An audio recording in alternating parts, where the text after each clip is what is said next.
Thank you, everybody, for coming this evening to RIPIN's webinar, Self-Directed Support Program, Health Insurance for Duals. My name is Sharon Koshin, and I'm the Support Program Manager for RIPIN's Self-Directed Support Program.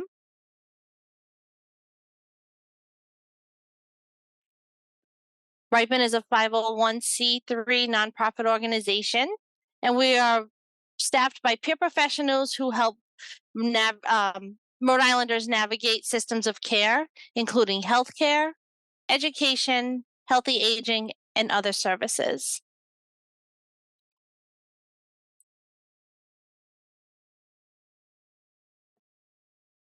So what is self-direction? It's one of the service delivery models that individuals with intellectual and developmental disabilities can use with their funding from BHDDH.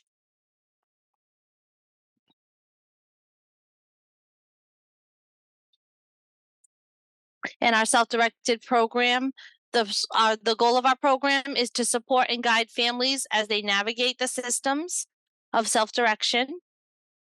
And we do this through training and education, peer support, and resources. So tonight we are joined by our staff attorney, Seamus Durack, and I'm going to turn the presentation over to him. Again, today is Pathways to Coverage for People Who Self-Direct Their Services. Welcome, Seamus. Thank you very much, Sharon. It's nice to be here. Good afternoon, everyone. I insist on good afternoon while the sun's still out. It's my favorite time of year. But thank you for taking some time out of your afternoon, evening to sit in and learn a little bit about the ways that folks who self-direct their service are going to access their benefits. As is probably not surprising to anyone, health insurance is complicated. And if you know how one person accesses health insurance, you know how one person accesses health insurance. It's very individualized. It can be very specific. At the outset, I would love to level set a little bit with what we're going to talk about tonight. We can go ahead and go to the next slide. The conversation tonight, I want to do kind of in three initial parts, and then we'll have plenty of time for question and answer at the end. We're going to talk a little bit about the three main ways that individuals with intellectual development or developmental disabilities access their health insurance, including Medicaid, Medicare, and commercial coverage. These are not mutually exclusive. Many individuals who self-direct their service are going to have more than one of these. And so in the second section, we'll talk about what having multiple forms of coverage means, how it works when you have Medicare and Medicaid at the same time, how it works if you have commercial insurance and Medicaid at the same time, and how it works if you have all three of them at the same time. We're going to talk a little bit about that kind of at a relatively high level because it is so individualized and specific. We don't want to get into the nitty-gritty of how every single person might do that. But we'll start off with a little bit about the RIPIN call center and how our program can be used as a tool for folks who need a little bit extra help kind of understanding the specifics of their own situation, what they're qualified for, and what they might be qualified for if things are not necessarily working as expected. The last section of our discussion tonight will be about some particular coverage options for what are called duals or dual eligible enrollees. That is specifically a term for people who have both Medicare and Medicaid. There's a number of different ways that those individuals can access their benefits, and so we'll take a little bit of time to talk about some of the most common ways that can work. And then hopefully we'll have plenty of time for questions and answer. A couple things at the outset when we were thinking about the Q&A section. If you have clarifying questions about things that I'm talking about, feel free to throw those out in the chat as we go, and some of the RIPIN team will be able to kind of stop me for a second and say, hey, can you clarify this thing? But just kind of in the interest of time and getting through all of this information relatively quickly, more specific questions I think we'd ask that you hold until a little bit later in the presentation. And we'll also have the opportunity that if there are certain questions that folks have that we're not able to address tonight, either we don't have the specific answer right now, or we don't have enough time to get to every question, we'll try to make sure that there is a method by which some of those questions can filter back to us, and we can provide some answers as follow-up to this webinar. Um, One thing that I will also say at the beginning, and I see it's just popping up in the chat, is that we will be circulating a copy of these slides. So don't feel like you got to be sitting there with pen and paper. I'm also not going to just read off of the slides. There's a lot of information here, and we want that to be a resource for you as we move forward. So in addition to those answers to the Q&A that we might not be able to get to, we'll pass out these slides as well. So you'll have those as a resource in the future. We can go on to the next slide. Next slide, please. Okay, yep. I was just waiting for the interpreter to catch up. That's all. Thank you. All set. So I'll start off with a little bit of background on the RIPIN call center. Now, this is the program that I work most closely with. As you're familiar with, RIPIN is a large organization that provides a significant amount of support through a number of different major subject areas, including special education, health insurance and health access, healthy aging, the self-directed support program, and many other programs that kind of help people across the lifespan navigate educational and health programs. The call center is specifically a program that provides support for individuals with any type of health insurance who are located in Rhode Island with getting coverage, getting access to coverage, using that coverage, understanding their coverage, knowing their rights in terms of if coverage is not provided for a particular service, and a wide variety of other health insurance related issues. The phone number is there. We have a live answer call center that is in operation from 8 a.m. to 5 p.m. Monday through Friday. If you call that number and follow the prompts, that'll get you to our live support. We also, if a referral or a question is more easily handled through email, you can email callcenter@ripin.org. And I see Sharon has put in the information in the chat for specifically how to access those services. And again, this will be part of the materials that will circulate to everyone. Under concepts, you're not bad at writing. I'll ask if everyone doesn't mind muting real quick, or if maybe one of our hosts can take the prerogative to silence everyone, just because we're getting a little bit of feedback.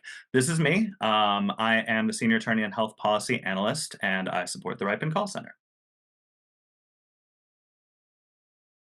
So the first section of our presentation tonight, as we mentioned at the outset, is the various forms of coverage that individuals with intellectual and/or developmental disabilities are most likely to have.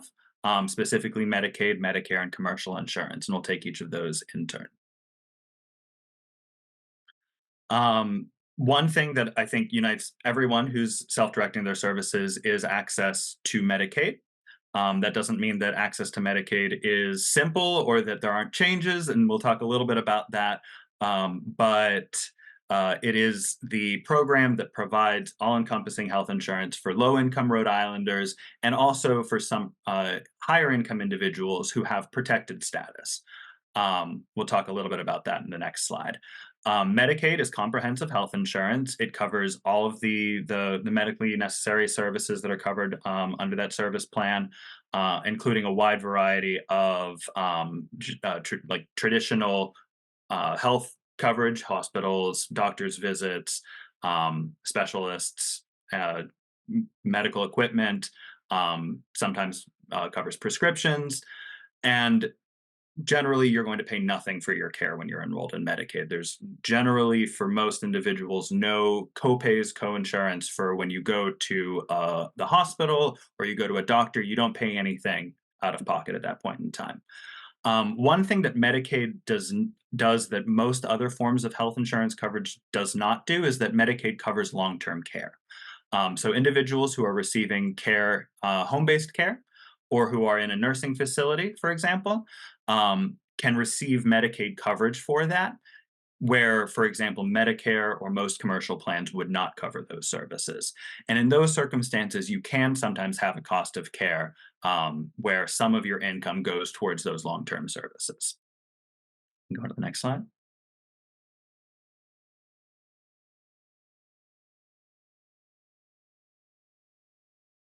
This slide has a lot of information on it, so I don't want to dig too deeply into it right away, but this is, again, part of the packet that everyone will have access to, and it might be helpful as you're thinking about your own, the way that you or the people that you're supporting access Medicaid coverage.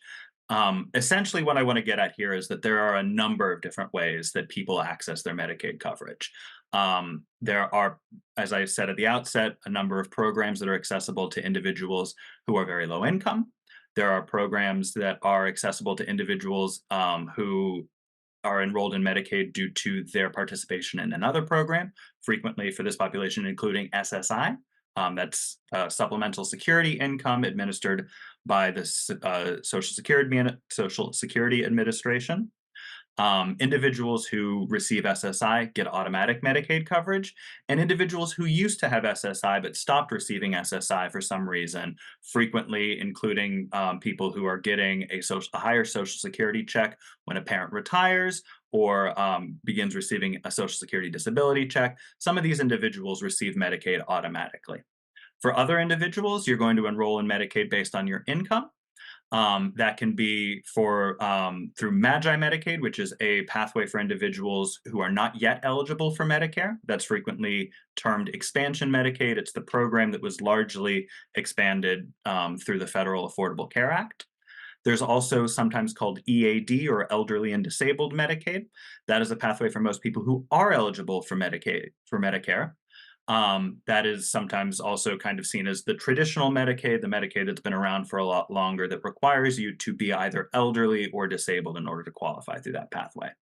And then finally, there's the pathway for individuals who might have higher income and would not be eligible for Medicaid through one of these other pathways, but who have significant home-based care needs or long-term care needs. And those individuals are eligible for Medicaid to support those long-term care needs, but frequently must pay a cost of their care, a portion of their care. Each of these pathways has very different eligibility requirements, and we're not going to go into those in this training, but we do have other materials out there and available frequently through our website that does get into a little bit more detail. Essentially, at the end of the day, all of these pathways include the same benefits. There's not one pathway that gets you more benefits or another pathway that gets you less benefits. If you qualify for Medicaid, you qualify for Medicaid, and the assortment of benefits that you receive is going to be the same.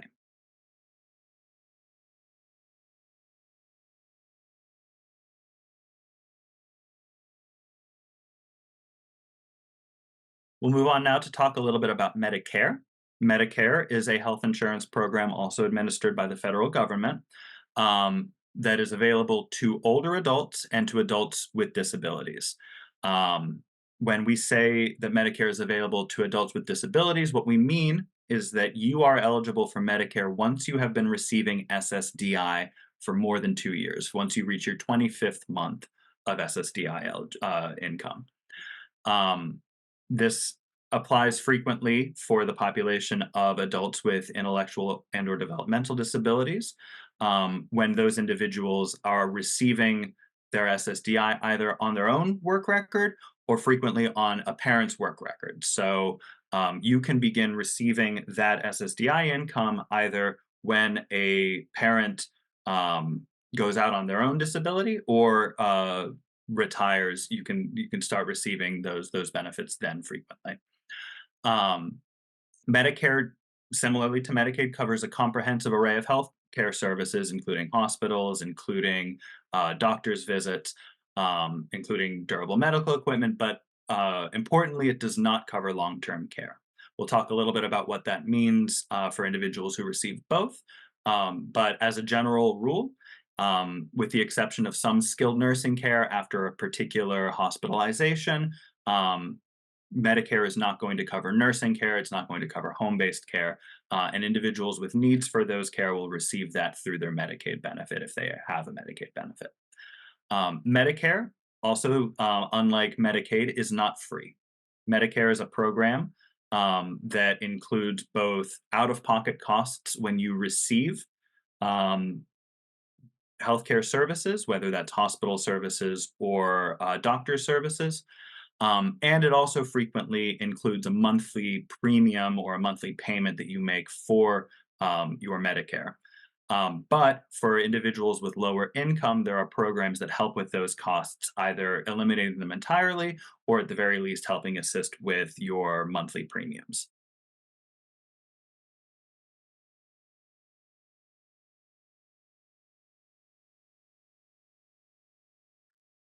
As we mentioned, for individuals who are receiving an SSDI benefit, you're going to become eligible for Medicare once you've received those payments for more than 24 months or 2 years. That can frequently be after a parent retires, which would then make a child with an intellectual or developmental disability eligible for those SSDI payments on their parent's work record. That is when we most frequently see individuals transition from maybe Medicaid alone onto Medicare as well.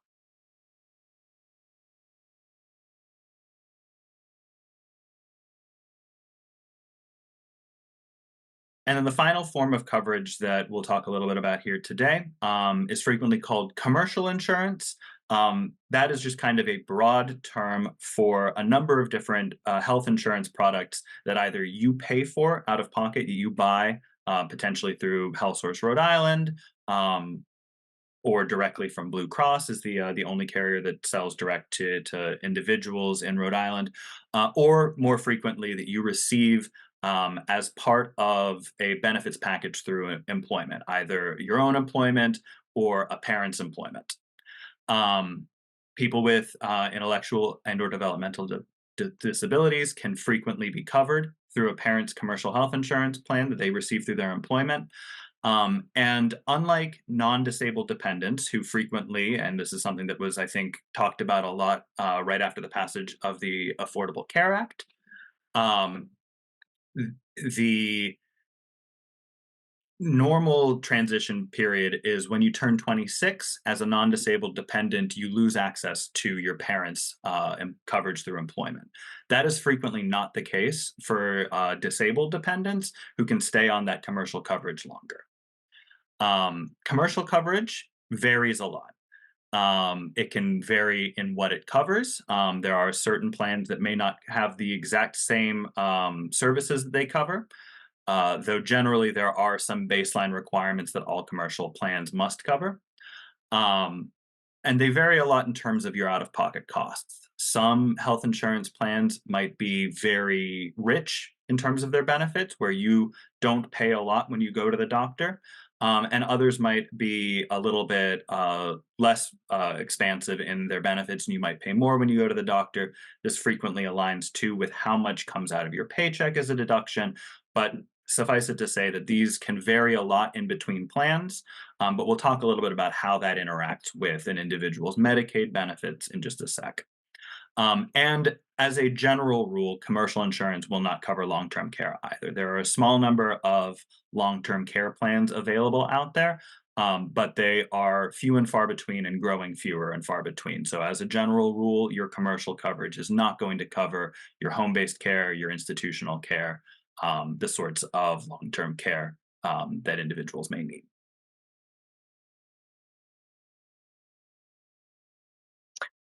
Seamus, would Medicare also begin after a parent's death?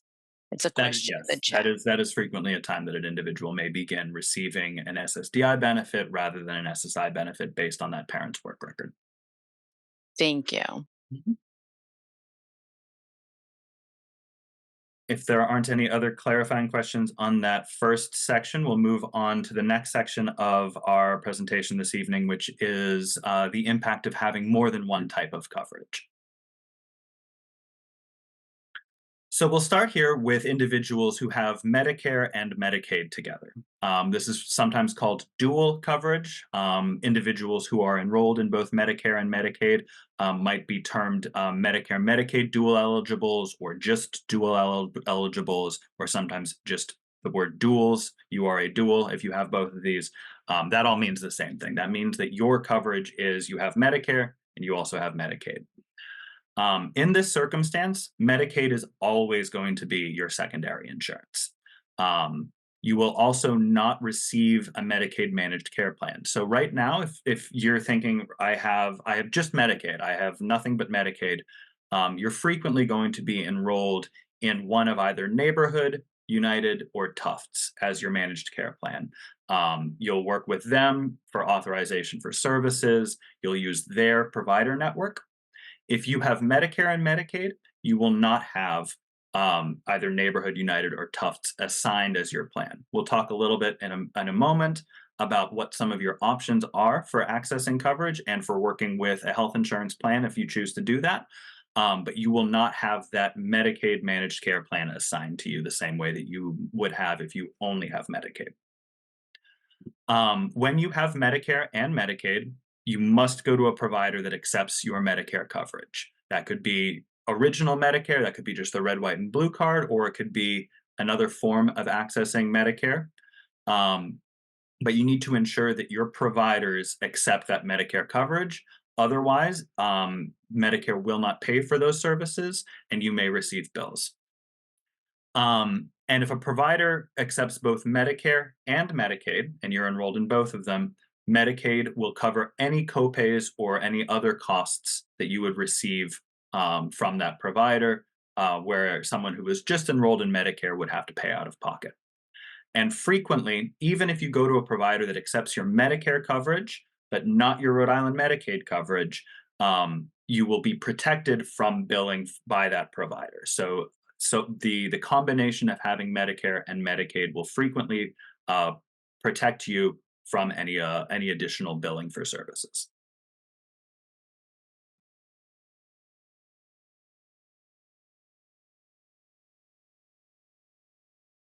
When you have Medicare and Medicaid, one thing that works a little bit differently is prescription drugs. Your prescription drugs are not going to be covered the same way that your doctor services or your hospital services are covered. You're going to go through either a Medicare Part D plan, or if you have a Medicare Advantage plan, you're enrolled in a dual special needs plan or a DSNP, or you have neighborhood integrity, it may be covered through that Medicare plan.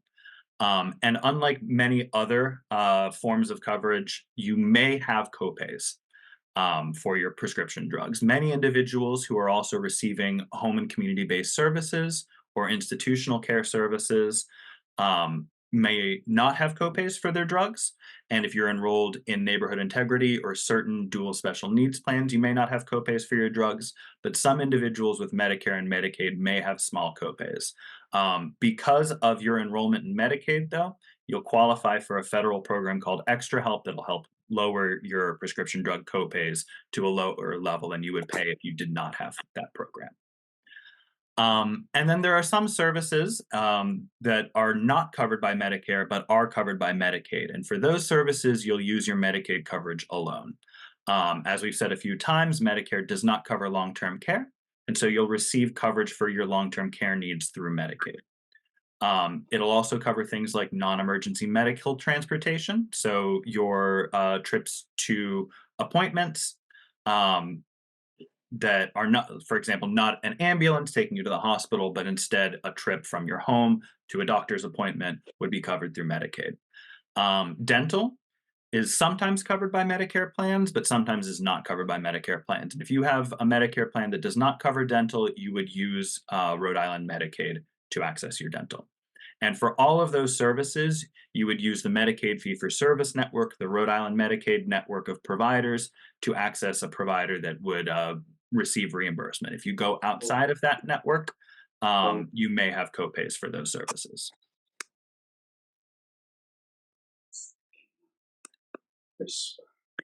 So Seamus, there's a question in the chat.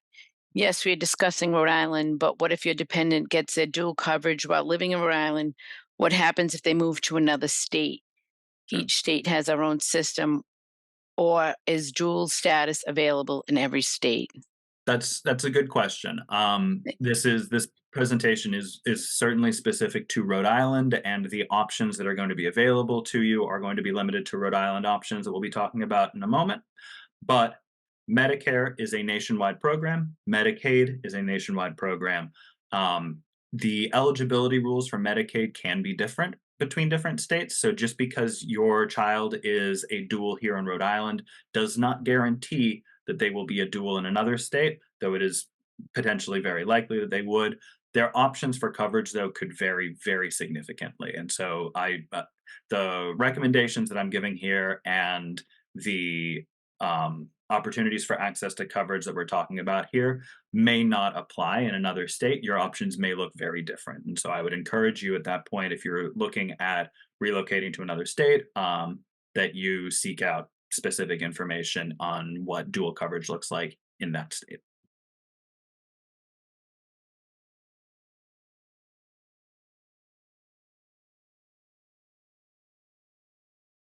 All right. So we've talked a little bit about what if your pathway to coverage is that you have Medicare and Medicaid. What happens if you don't have Medicare yet, but you are covered by a parent's commercial plan or your own commercial plan? What does accessing benefits look like there? Again, Medicaid will always be secondary insurance. Medicaid is frequently termed, quote unquote, the payer of last resort. Medicaid pays last. Any other type of health insurance that you have will pay first, Medicaid will pay after. Similarly, if you just have Medicaid, you're going to get one of those managed care plans, Neighborhood, United, or Tufts assigned to you, or you can choose one. If you have a commercial plan and you have Medicaid, you will not have that managed care plan assigned. You will just have the commercial plan and Medicaid, Rhode Island Medicaid fee-for-service as your secondary coverage. In order to fully benefit from the billing protections that come with having Medicaid, you must go to providers that accept both your commercial plan and Rhode Island Medicaid. If you go to a provider that only accepts your commercial plan, you may be charged copays or other cost sharing that Medicaid does not pick up. There are certain circumstances where you may be protected, but it's not as expansive as it is with Medicare. So an important thing to keep in mind is that if you want to have the full protection from having to pay out of pocket for medical services, you need to confirm that the doctors that you or your child is going to accept both of these types of coverage. And services that are not covered through your commercial plan will be covered through Medicaid, similarly to what we were just talking about for people who have both Medicare and Medicaid. Again, that will frequently include long-term care. It'll frequently include non-emergency medical transportation. If you're not enrolled in a commercial dental plan, it might include dental coverage that is part of the Rhode Island Medicaid benefit, but is not part of the commercial benefit. And sometimes it can include other Medicaid covered services that are not part of the commercial plan's benefit package. As we talked about a little bit earlier, commercial coverage can vary a little bit, which means that there might be certain services that Medicaid does cover, but your commercial plan does not cover. And in that circumstance, your Medicaid coverage may be able to pick that up. Again, you have to ensure as you're receiving those services, you're going through the Medicaid network. So if you're receiving a service that your commercial plan does not cover, you want to make sure you're receiving it from a Medicaid provider in order to get coverage for that service.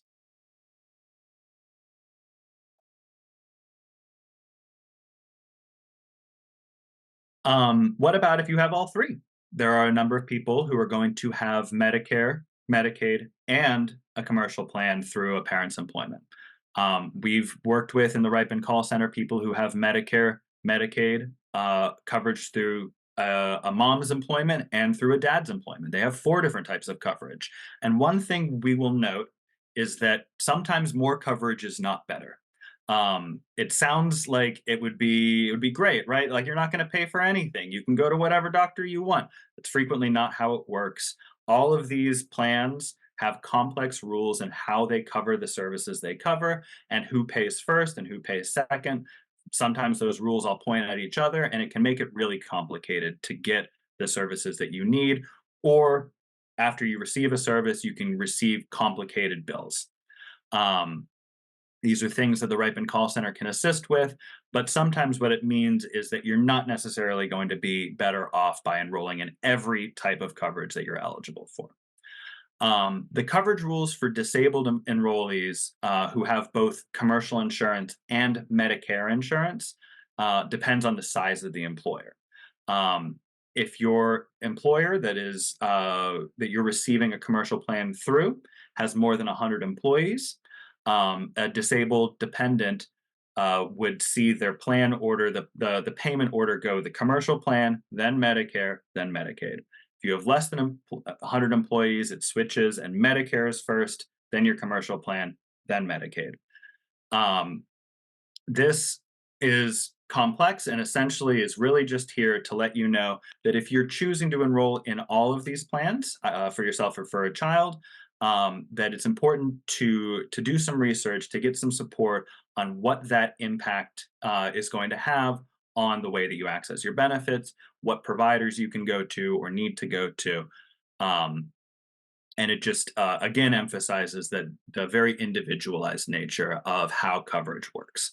But as a general rule, if you're trying to ensure that your commercial coverage, your Medicare coverage, and your Medicaid coverage is going to play nice together, and that you're not going to end up with significant out-of-pocket expenses, you should go to a provider that accepts all three forms of coverage.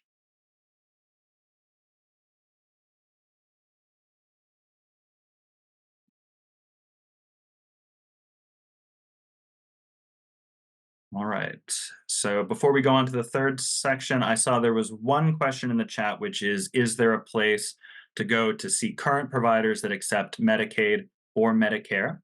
There is, and we can include this in the information that we circulate to attendees here, a provider search tool that the Rhode Island Executive Office of Health and Human Services, the Rhode Island Medicaid Agency, maintains that has a list of relatively up-to-date list of providers that accept Rhode Island Medicaid. But note that I said a relatively up-to-date list. These provider relationships change frequently. People who take Medicaid today may not take Medicaid a year from now and maybe didn't take Medicaid a year ago, and vice versa. There could be a provider that took Medicaid a year ago but does not take Medicaid today. In those circumstances, the most important thing you can do is when you are working with a provider that you ascertain what forms of coverage they accept and confirm that they accept the types of coverage that your child has.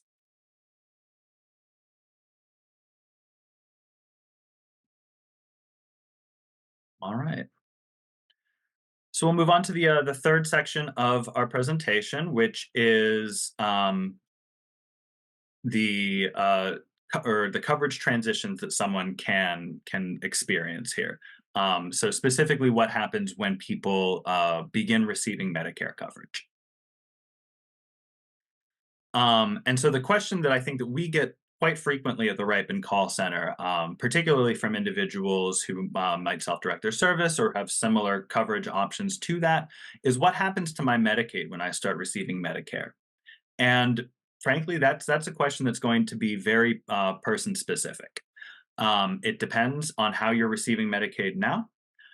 For people who are receiving SSI because their SSDI payments are extremely low, sometimes a small number of individuals may be receiving both SSDI and SSI at the same time. If you continue to receive SSI, you're not going to have any change. For people who are classified as a specific category of Social Security recipients called disabled adult children, that is a determination made by Social Security. There is generally going to be no change so long as you're not receiving employment income. So if that is something that you know your child is qualified as, that's information that Social Security can provide to you, you should still continue receiving Medicaid automatically. based on your status as a disabled adult child, so long as you are not receiving additional income from employment. And for people who are receiving long-term care services, LTSS sometimes, that can be either in an institutional setting or in the home through home and community-based services, and you are paying a cost of care, you might see that cost of care change now that your Social Security disability income has begun, but you should remain Medicaid eligible.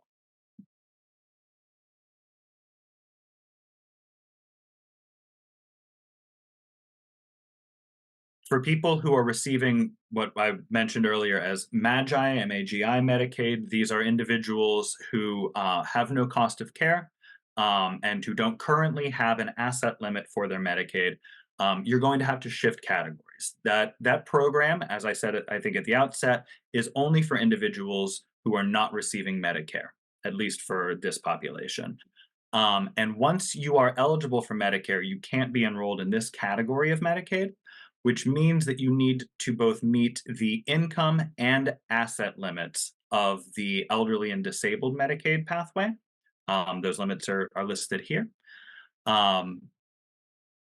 If you meet those eligibility limits, you are likely going to be eligible for elderly and disabled Medicaid, and you can transition relatively smoothly. You'll probably have to do a new application, a new Medicaid application, but so long as you meet those requirements, you will transition from one type of Medicaid to another, and you will retain your coverage. If you have higher income, if your SSDI benefit is higher than $1,255 a month, or if you have other sources of income, and you are receiving long-term care services in the home, community, or in an institution, you will likely be able to transition to this LTSS Medicaid pathway, but you may need to pay a cost of care. You may have some of your Social Security disability income or your other income be attributed to that long-term care, and you may need to pay some for it. If you have slightly higher income and assets, but you're working, you may be eligible for the Sherlock program. That is a special category of Medicaid that expands Medicaid access to individuals who have higher income and assets, but who are working. And if you have higher assets, more than $4,000 in assets to your name, and you're not working, you will likely lose Medicaid eligibility. Will have to spend down those assets on your long-term care or on your other forms of care before you'll be able to regain Medicaid eligibility through this pathway. Again, we understand that these transitions can be complicated, so don't hesitate to reach out to the resources available to you, either through the Self-Directed Supports Program, through the RIPIN Call Center, or through both, in order to better navigate these transitions as you begin receiving Medicare.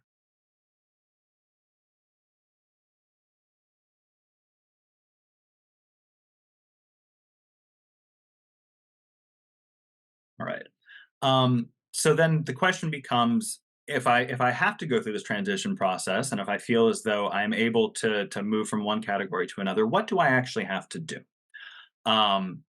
Frequently, when you're losing eligibility in one category, the most important thing that you can do is keep an eye out for communications from the Department of Human Services. You want to make sure your address is up to date if you've moved. If any of your information has changed, you want to make sure that DHS has that. So when those changes come out and when any communications come out, it comes to you, you open it, you look at it, and you understand what's happening. You'll also likely have to prepare a new DHS-2 application if DHS does not have the information on file already to transition you from one coverage type to another.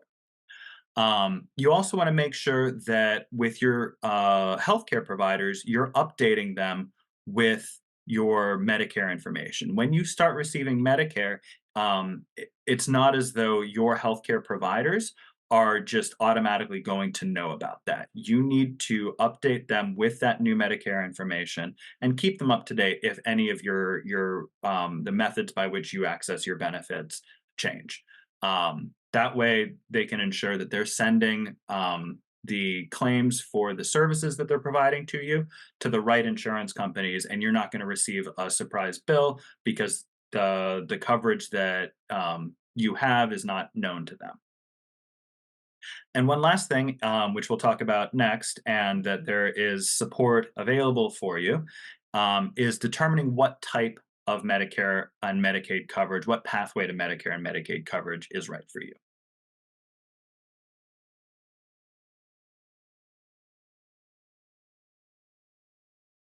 Do we have any questions on this section before we move on? We're good. Great. So the last section before we get to a more open question and answer session is options for people who have both Medicare and Medicaid. You may have heard of a number of these different benefit packages, and we'll take a few of them in turn, talk about some of the pros and cons of them, and then again, there are a number of resources out there that can help you choose the plan that is best for you. So one method by which people who have both Medicare and Medicaid can access their benefits is just by using original Medicare and their Rhode Island Medicaid card together. And one big advantage of this is that about 90% of doctors in the United States accept original Medicare. So unlike some types of coverage where you're restricted to a narrow network of providers, if you stick with just original Medicare, you're going to have a very wide network of providers that you can use. And if you have original Medicare and Medicaid, you can go to those providers and you generally cannot be billed for the services you receive. Medicare Advantage, that's the slide that's up here now, is another form of coverage that individuals with both Medicare and Medicaid can have. What Medicare Advantage is it's Medicare, but it's delivered through a commercial plan. So it feels a little bit more like the commercial coverage you might get through employment, through work. That's going to be coverage delivered by a commercial carrier like Blue Cross or United. There's a number of other providers and other commercial health insurance providers that offer Medicare Advantage in Rhode Island. So there's a number of options for you. It covers both your Part A and your Part B. Part A covers your hospitals. Part B covers your doctors. And the vast majority of Medicare Advantage plans also cover Part D, which is your prescription drugs. For individuals who just have Medicare, most plans will have a fixed copay for your services. That could be like a $25 doctor visit, a $50 specialist visit. Unlike Medicare by itself, where you would be paying 20% of the cost of your services. However, for individuals with both Medicare and Medicaid, as we said at the outset, if you go to providers that accept both, you're not going to pay that out-of-pocket cost. You'll still pay your monthly Part B premium, your Medicare Part B premium, which is frequently deducted from your Social Security check, if you have that. But as we also said, there's a number of programs that for lower income applicants will cover that Part B premium for you. And if you choose a Medicare Advantage plan that is not specifically a plan for Medicare Medicaid duals, you may have an additional premium that you pay, a monthly premium that you pay for that plan. However, plans that are Medicare Advantage plans specifically for duals, which we'll talk about in a moment, called dual special needs plans, are not going to have additional monthly premiums.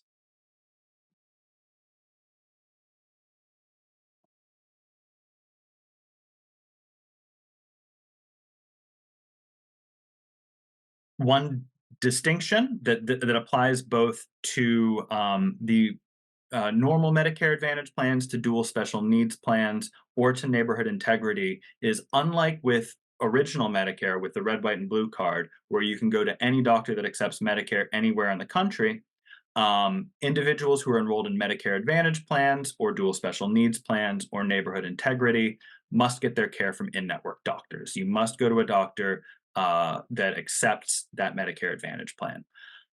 That's frequently going to be just a Rhode Island-based network. Some plans will go a little bit into Massachusetts and Connecticut as well. Some plans may even have access to some doctors in Boston, but they're not going to have the nationwide network that traditional Medicare has.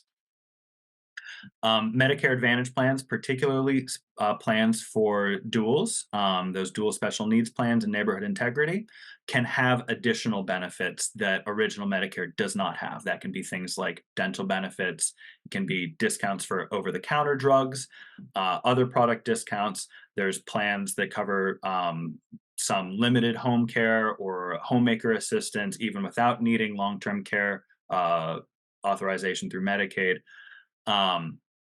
But essentially, all of these plans, they compete with each other based on the benefits that they offer.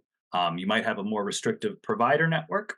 You might not be able to go to all the providers that you'd be able to get through original Medicare, but they might give you some additional goodies, additional benefits, dental benefits, over-the-counter benefits, things like that.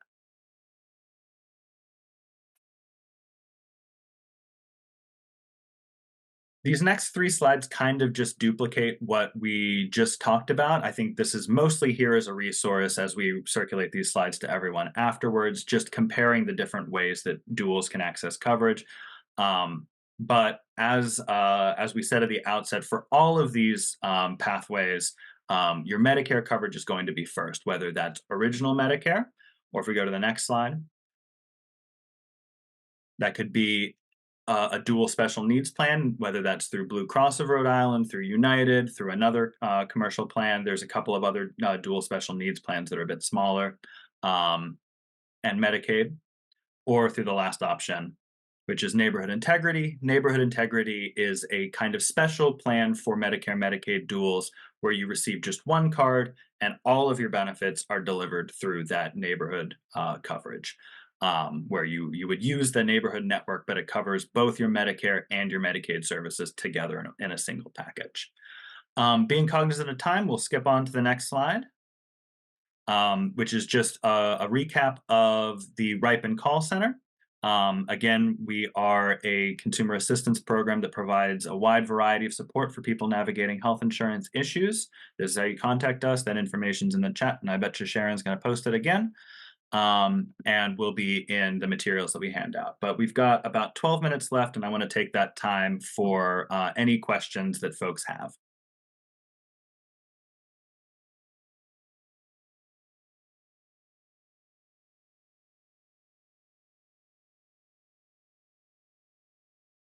Wow, no questions. We fixed health insurance. We all know.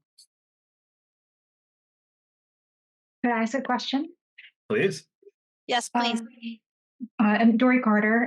My son is eligible as of September 1st for Medicaid Medicare, sorry, and he has Medicaid.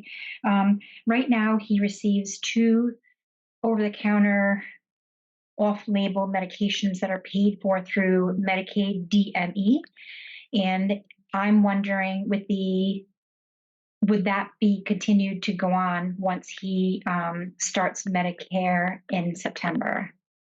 It's a good question, and honestly, it brings us back to something that I think I said at the outset, which is that these questions get really complicated and really technical and very specific, and it's difficult it would likely be impossible for me to answer that specific question without knowing a little bit more about what those specific drugs are, and also potentially what kind of Medicare, like which of the Medicare options he's going to choose to enroll into. Different plans may cover them in slightly different ways, but that is also a question that I would encourage you to work either with Sharon and folks from the Self-Directed Supports Program or with the RIPIN call center, or both of us, and we might be able to dig a little bit deeper into that. Okay, and my second and last question: if we did decide to do a dual plan, he has a rare disorder. So, if we end up at Mass General and we picked a dual plan, would that mean he would not have that coverage? So that's an important question, and as you're evaluating your options, it would be important to do some research about those dual plans to see if they include Mass General in their network. I don't know off the top of my head whether all of them do or do not. I would one option that people can have for accessing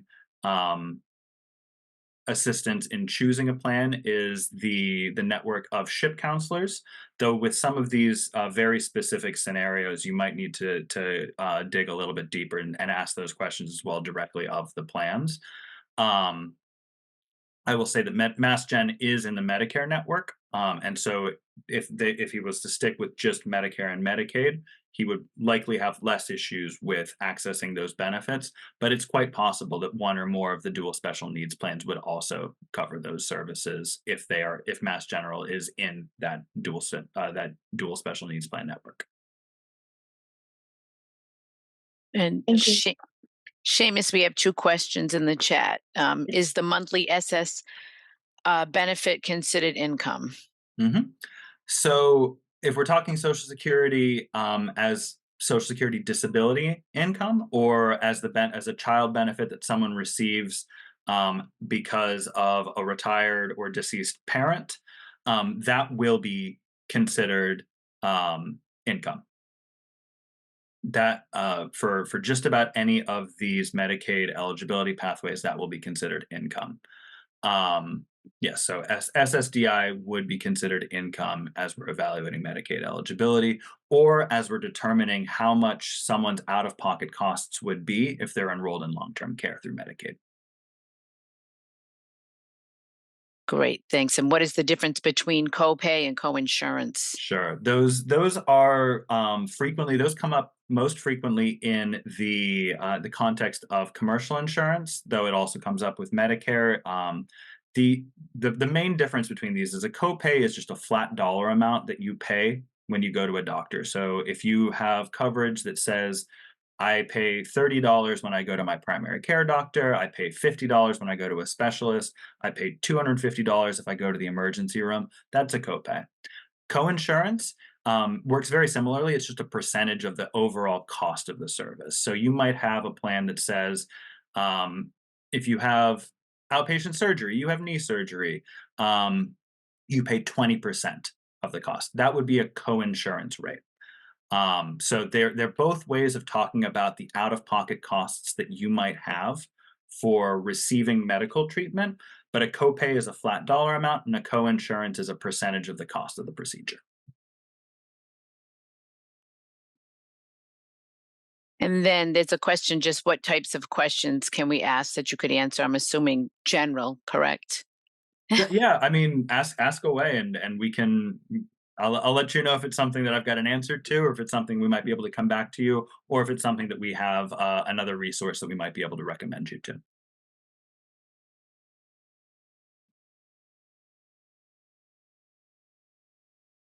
Did you have a specific question, Karen? And Karen, I'm just going to chime in for a minute. This is Susan. Just a reminder that this presentation is being recorded and will be posted on our website afterwards. So, you know, if there's very personal details, you may want to save those types of questions for a direct call working with one of our consumer resource specialists in the call center. Seamus, is it possible for consumers to meet in person at RIPIN if they have a specific topic that they would like more information on? To meet in person? Yep, the consumer's asking, she sent me a direct message, but she's asking, can we meet with someone in person at RIPIN if around a topic if needed? I would encourage, I think the easiest way to get a rapid response from our call center team would be to either give us a call or send us an email at those the phone number and email address presented right there. That would be the easiest way that we could start working, and we could determine the best way that we could move forward from there.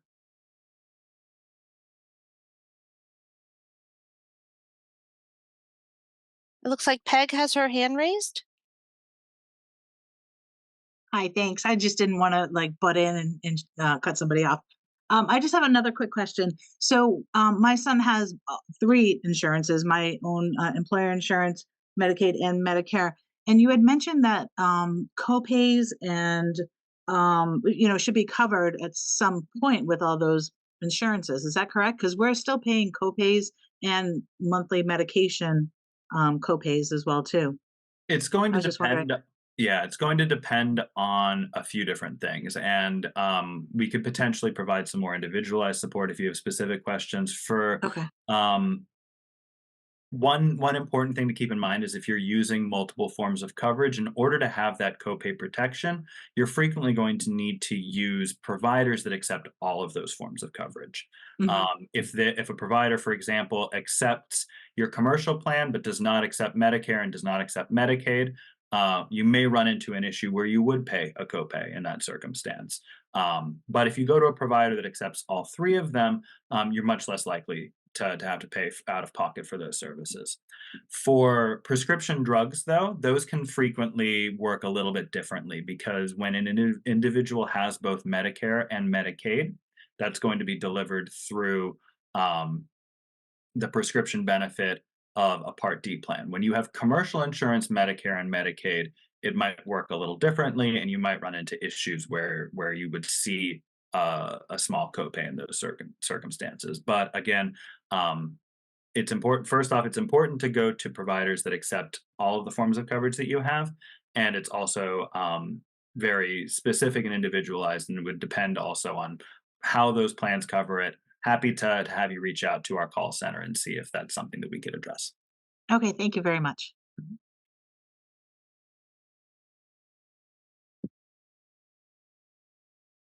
All right, Seamus, I don't see any other questions in the chat. Last call before we move on.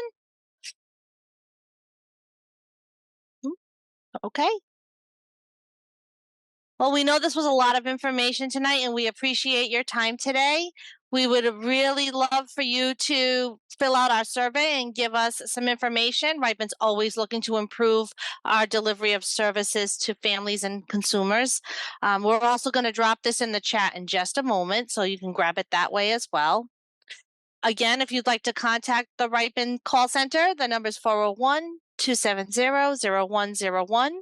You can reach them at callcenter@ripin.org. Or you can reach us at our online at ripin.org at our website.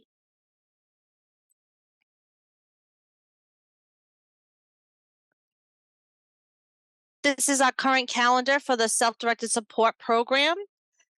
We have 2 in-person events coming up in June at the RIPIN office. In July, we're going to be running some of our best of series so that you guys can have access to webinars on demand. And then in August, we're bringing back our panel of employment services for individuals who self-direct. And this is an invitation to our in-person event on June 18th. We're having conversations and connections with parents and caregivers. And on June 25th, we're having a mocktail premiere party for individuals who self-direct and their supporters. And we're ready to unveil a goodie if at the premiere, we are unveiling our new online activity resource guide. There will be, and we will send out a invitation online very soon. This week, I believe it's going out. And if you've missed anything, you can always find our recorded web content on our webpage. Thank you so much, everybody, for joining us this evening, and have a great night. Thank you. Thank you. Have a great night. Thank you.